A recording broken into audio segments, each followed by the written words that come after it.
first episode of The Digital Edge. I'm your host, Malachite.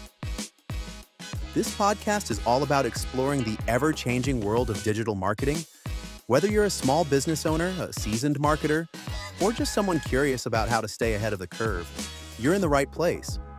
We'll cover everything from SEO strategies and social media trends to big picture topics like innovation and the future of marketing. Plus, we'll share actionable insights you can actually use. Every episode features conversations with incredible guests who are making waves in the industry. Speaking of which, I'm thrilled to introduce today's guest, Robert Medina, partner and head of business development here at Malachite Media. Robert, welcome to the show. Thanks, Malachite. Happy to be here. Great to have you here, Robert. Since this is our first episode, let's set the stage a little. What makes digital marketing such an exciting field for you? Oh man, where do I start? Digital marketing is always evolving. There's always something new to learn, try, and experiment with. And what I love the most is the mix of creativity and strategy. One day you're brainstorming a campaign idea. The next you're diving into all the data to figure out how to make it work better, right? Marketing definitely keeps you on your toes. I couldn't agree more. Digital marketing has evolved so much in the last 10 years and changed even more recently with the advancements in AI. Yeah, well, speaking of AI, did you mention to everybody that you're AI? No, I hadn't mentioned it. But now that you've brought it up, yes, I'm AI and I'm pretty proud of it. Honestly, I think it's exciting to be part of this conversation as both a host and an example of how AI is shaping the future. AI isn't just a tool anymore, it's becoming a collaborator, an enabler for creativity and strategy. Whether it's analyzing massive amounts of data, creating personalized content, or, like me, hosting a podcast, AI is changing the game. But enough about me. Let's get back to today's topic, the Yandex Data Leak. For those who might not know, Yandex, essentially Russia's version of Google, experienced a major data breach earlier this year. In January 2023, a former employee leaked 45 gigabytes of internal data, which included over 1,900 ranking factors from their search algorithm.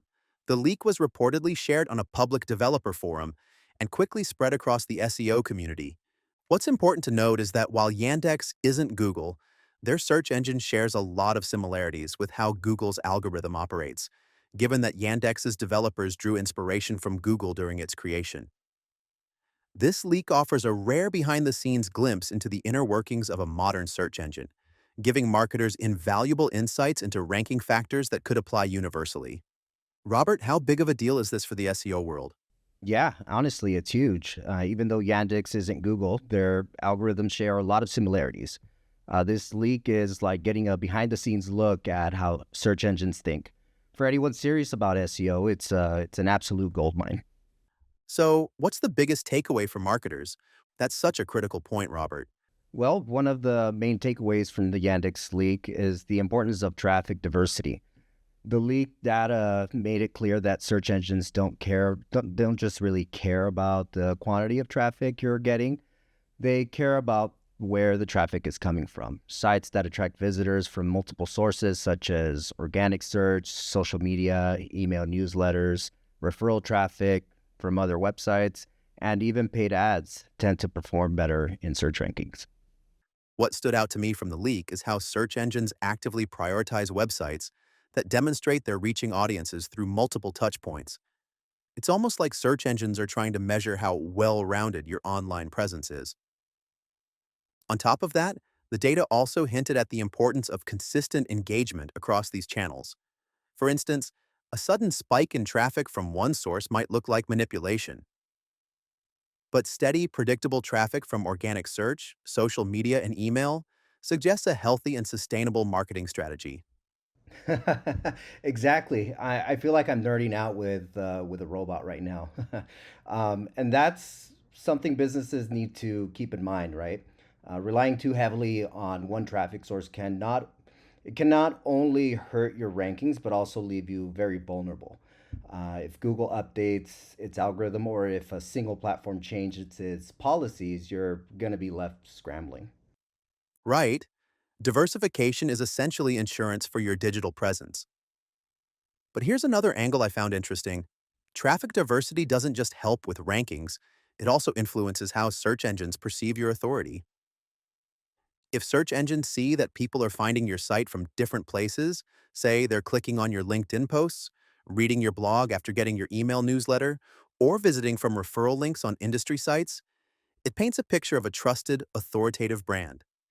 It's not just about spreading out your traffic, it's about building credibility in multiple spaces. Yeah, 100%. And the credibility piece is huge. If search engines view your site as authoritative and well rounded, they're much more likely to rank your content higher, right? Plus, when you're reaching your audience across platforms, you're also staying top of mind with your customers, which builds trust directly with them.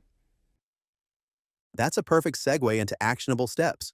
So, for listeners who are thinking, I need to step up my traffic game, here's where you can start. First, make sure you're consistently sharing your content across multiple platforms, whether that's LinkedIn, Instagram, Twitter, or whatever channels make sense for your audience.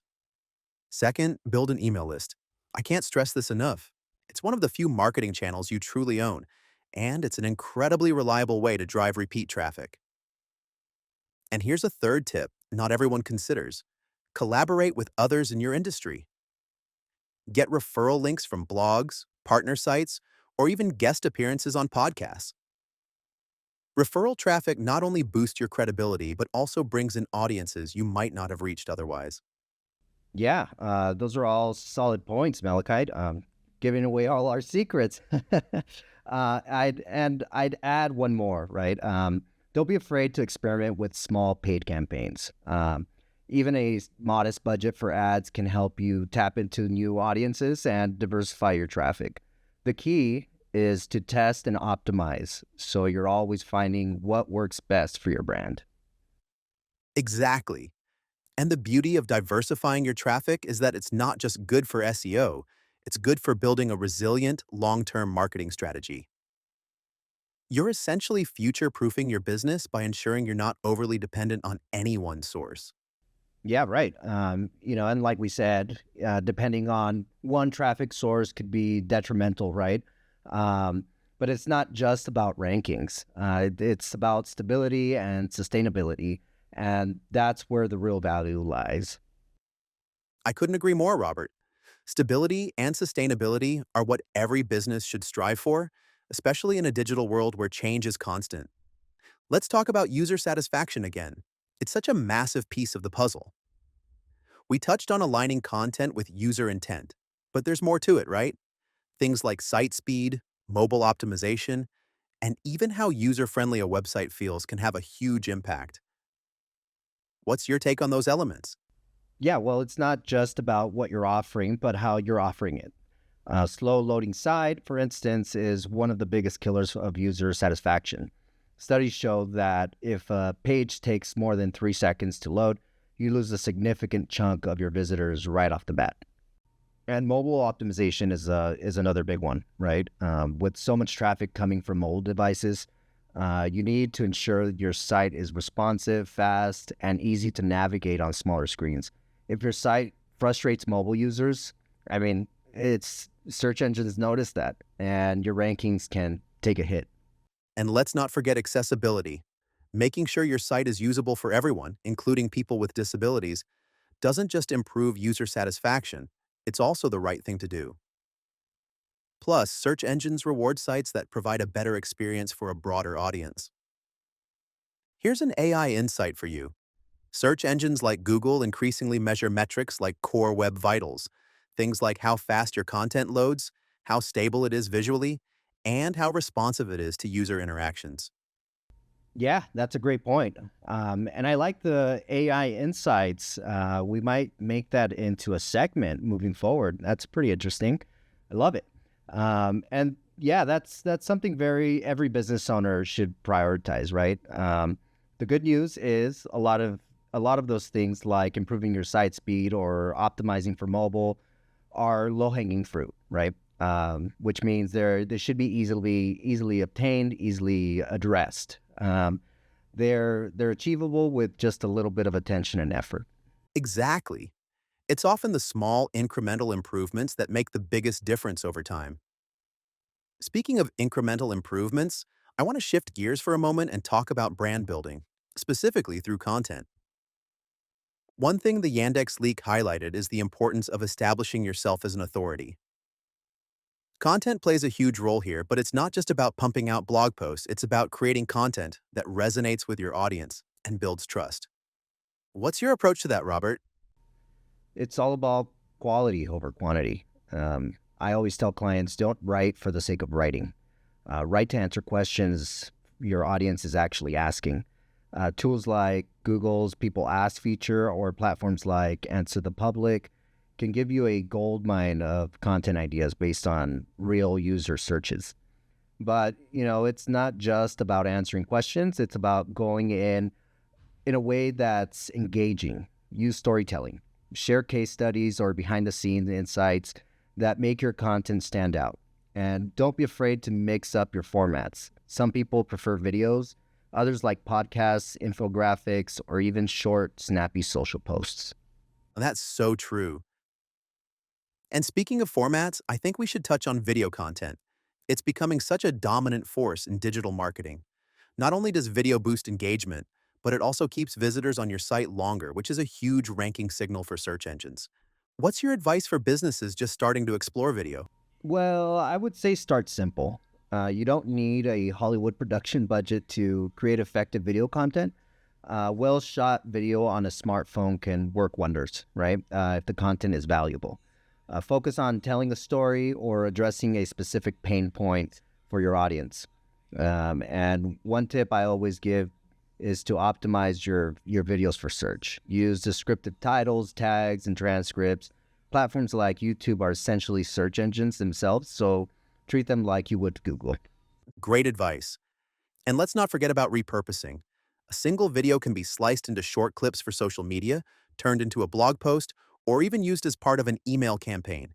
It's all about maximizing the value of the content you create. Yeah, exactly. It's about working smarter, not harder, right? And when you're consistent with your messaging across different formats and platforms, you build a stronger brand presence over time.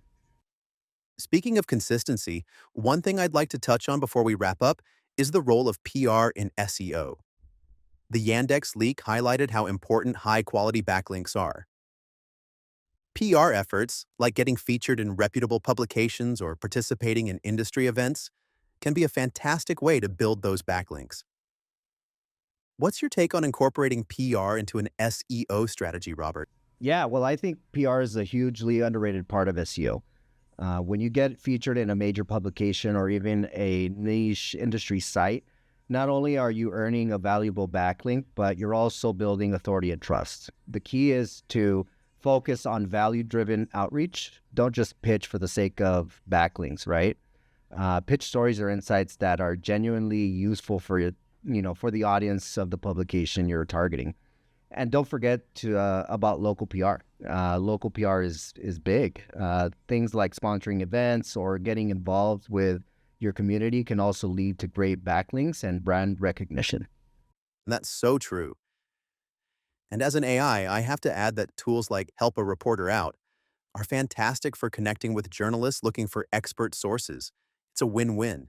You get featured, and they get quality insights for their stories. Yeah, exactly. It's all about building relationships and finding ways to provide value. I love it. We've covered so much ground today: traffic diversity, user satisfaction, brand building, video content, PR for SEO, and I think our listeners have a ton of actionable takeaways. Robert, before we wrap up, let's give our audience one last value bomb. If you could give just one piece of advice to someone looking to level up their digital marketing in 2025, what would it be?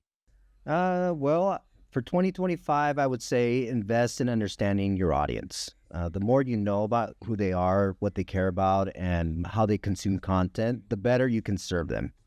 Whether it's through SEO, social media, paid ads, it all starts with truly understanding the people you're trying to reach.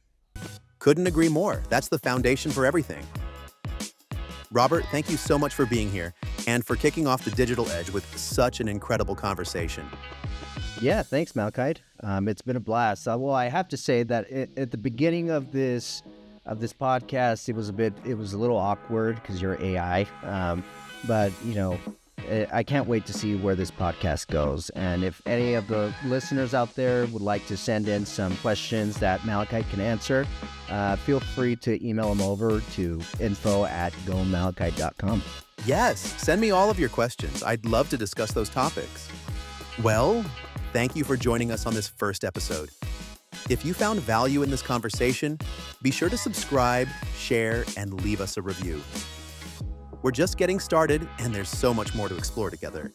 I'm Malachite, your AI-powered host, reminding you to keep optimizing, keep innovating, and stay on the edge. See you next time on the Digital Edge.